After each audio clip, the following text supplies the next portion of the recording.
नमस्कार प्रेक्षकांनो, तुला जपणार आहे या मालिकेच्या उद्याच्या जबरदस्त भागामध्ये आपण पाहणार आहोत. आता अथर्व पण त्याच्या रूम मधनं खाली हॉलमध्ये येतो. आता त्याचा वाढदिवस असतो. सगळेजण बोलतात हॅपी बर्थडे अथर्व. तेवढ्यात अनन्या पण बोलते हॅपी बर्थडे दादा, आज तुझा वाढदिवस आहे. तेवढ्यात अथर्व पण बोलतो हो ना, आज तर माझा वाढदिवस आहे, माझ्या लक्षातच नव्हतं ते.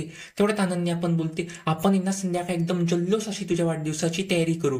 तेवढ्यात अथर्व पण बोलतो नको, त्या सगळ्याची काय गरज आहे बरं. तेवढ्यात मीरा पण बोलते आपण तुमचंही ना ऑप्शन करून घेऊ. आता सगळेजण तिला ऑप्शन करू लागत असता सगळे त्याला ओवाळतात. तेवढ्यात मीरा पण म्हणते वेदाला, वेदा बाळा, आज तुझ्या बाबांचा वाढदिवस आहे, हे घे बरं ताट ऑप्शनाचं, तो तुझ्या बाबांना ऑप्शन कर, ओवाळून घे तू तुझ्या बाबांना.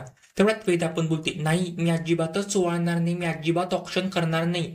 तेवढ्यात मीरा पण बोलते अगं वेदा बाळा, ऑप्शन केलं ना तर त्यांचं आयुष्य वाढतं. असं म्हणतात ज्याचा वाढदिवस राहतो त्यांना आपण ओवाळलं ना त्यांचं आयुष्य वाढतं अजून. तू ऑप्शन करून घे ना, तुझ्या बाबांना ओवाळून घे ना तू.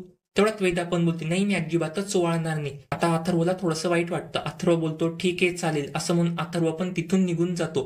आता तेवढ्यात मीरा पण बोलते आपण यांना संध्याकाळी त्यांच्या वाढदिवसाकरता यांना सेलिब्रेशन करू, एक आपण मस्त पार्टी ऑर्गनाईज करू. आता मीरा पण पिर्याकडे जाते आणि त्याला सांगते तू सगळं डेकोरेशन कर, सगळी सजावट कर, एकदम सगळं घर सजवून टाक. तेव्हा तो पिरा ते सगळं घडलेलं दादासाहेबांना सांगतो. दादासाहेबांना कळतं. दादासाहेब म्हणता मीरा तू काही त्यांना वाढदिवसाची तयारी करायला लावली का. तेवढ्यात मीरा बोलते हो हो दादासाहेब, मी त्यांना वाढदिवसाची तयारी करायला लावली, यांना सगळं घर सजवायला लावलंय, आता आपण संध्याकाळी ना वाढदिवस साजरा करू. तेवढ्यात मंजिरी बोलते ह्या सगळ्याची काय गरज होती बरं. अथर्व म्हटला होता ना त्याला वाढदिवस साजरा करायचा नाहीये, तू का बरं त्यांना तयारी करायला लावली बरं. जरा का अथर्वला वाईट वाटलं, अथर्व नाराज झाला, तर ह्या सगळ्याचा जिम्मेदार तू असशील फक्त आणि फक्त मीरा.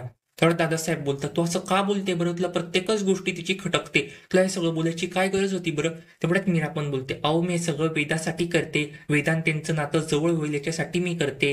आता संध्याकाळी इकडे अथर्व पण घरी येतो. अथर्व पाहतो तो काय सगळं घर सजवलेलं राहतं, सगळ्या ठिकाणी फुगे लावलेले राहतात. हे सगळं तुम्हाला करायची काय गरज होती बरं. अथर्वला वाटतं ते सगळं अनन्याने केले, अनन्याला अथर्व फार नको नको ते बोलू लागत असतो.